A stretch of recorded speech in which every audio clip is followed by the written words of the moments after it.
Jadi di sini ada aorta abdominalis. Kemudian dia akan melakukan percabangan yang pertama. Nah, karena ini hewannya adalah betina, maka ini adalah ada arteri ovarika. Nah, dia memvaskularisasi apa? Dia memvaskularisasi ovarium yang ada di sini. Ini yang kecil bulat, ini adalah ovarium ya. Nah, ini adalah arteri ovarika. Selanjutnya ada percabangan kedua dari aorta abdominalis. Sebenarnya bukan percabangan kedua ya, tapi ada percabangan kesekian gitulah. Tapi aku nyebutnya percabangan kedua aja untuk memudahkan belajar kalian. Nah, ini adalah arteri yang memvaskularisasi kolon dan rektum. Ini adalah rektum, ini adalah arteri mesenterica caudalis. Nah, selanjutnya kita bisa melihat ada arteri iliaca externa dan ada arteri iliaca interna yang dia kemudian menjadi dua, satu dan juga dua ini. Ini adalah arteri iliaca interna. Ini adalah arteri iliaca externa. Nah, untuk arteri iliaca interna yang pertama kita bisa melihat. Nah, untuk arteri iliaca interna, oke. Untuk arteri iliaca interna, wait.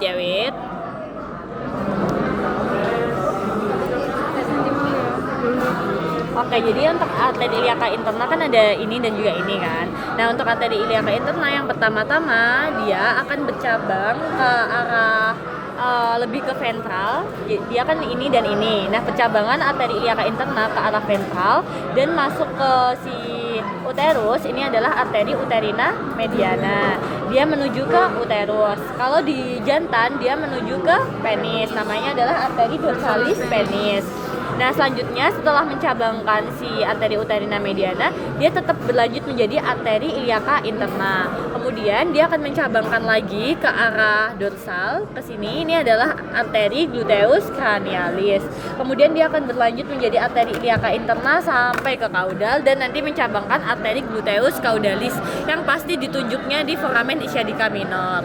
Nah, selanjutnya kita lanjut ke arteri iliaca externa. Nah, untuk arteri iliaca externa, percabangan pertamanya ini adalah arteri circumflexa iliaca profunda, di mana arteri circumflexa iliaca profunda dia akan memvaskularisasi dua muskulus. Nah, untuk muskulus yang pertama ini adalah muskulus tensor fascia lata dan muskulus yang kedua adalah muskulus obliquus abdominis internus.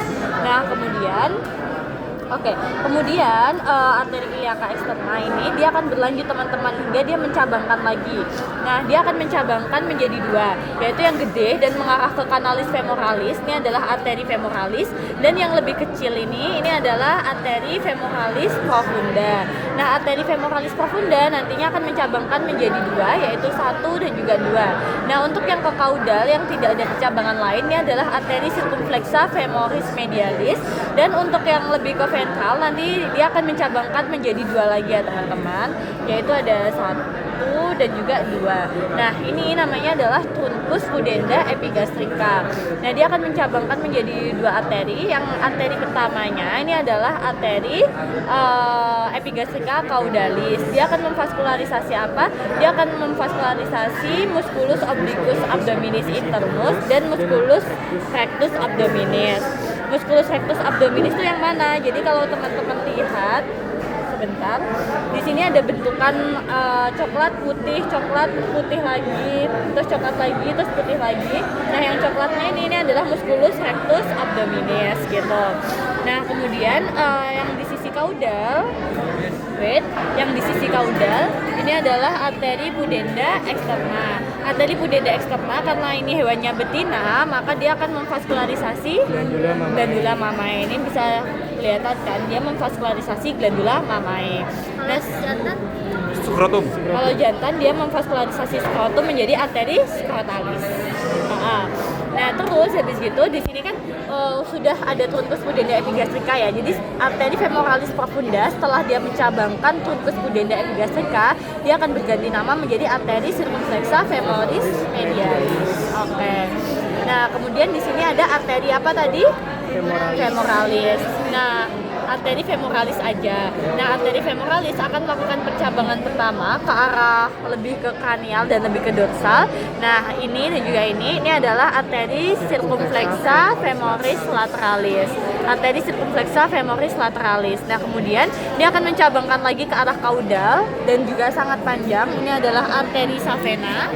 Nah, kemudian dia akan mencabangkan lagi ke arah krania lagi menuju ke genu atau menuju ke sekitar lutut, namanya adalah arteri genukularis descendens, dan kemudian dia akan mencabangkan lagi ke arah kaudal. Ini kan ke kranial ya, ini arteri genukularis descendens. Nah, kemudian arteri femoralis ini juga akan mencabangkan ke kaudal yang kecil-kecil ini, dan ada satu lagi di kaudal yang besar ini adalah arteri femoralis caudalis. Setelah mencabangkan arteri femoralis caudalis yang paling distal dan paling besar, nah dia akan berlanjut dan berganti nama menjadi arteri popliteal. Oke, sudah. Nah, kemudian arteri popliteal dia akan mencabangkan lagi menjadi dua arteri. Nah, arteri yang pertama yang dia cabangkan ini adalah arteri tibialis cranialis, dan arteri kedua yang dia dicabangkan adalah arteri tibialis caudalis. Arteri tibialis caudalis bisa dilihat di kaudal dari musculus gastrocnemius. Oke, kaput lateral. Nah, untuk arteri tibialis cranialis nanti yang ini, nah nanti dia akan berjalan beriringan dengan suatu nervus, teman-teman. Nama nervusnya adalah nervus peroneus profunda. Jadi kalau kita lihat di sini kan ada arteri, sama yang putih-putih ini adalah nervus ya, teman-teman. Namanya adalah nervus peroneus profunda. Ini adalah nervus peroneus profunda. Nah, ini adalah nervus peroneus profunda ya, teman-teman.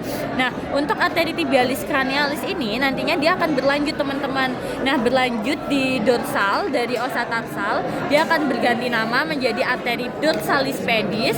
Kemudian dia berlanjut lagi ke regio metatarsal, berganti nama menjadi arteri metatarsal dorsalis 3. Oke, nah sudah. Kemudian tadi kan kita menjelaskan di sini ada arteri savena. Nah, arteri savena dia berlanjut hingga ke tuberculus. Dia masih menjadi arteri savena. Nah, setelah dari tuberculus dia akan berganti nama menjadi arteri palmaris medialis. Nah, setelah arteri plantaris medialis. Nah, hingga ke osa digiti. Ketika dia masuk ke osa digiti, dia berganti nama menjadi arteri digitalis plantaris. Oke. Digitalis plantaris.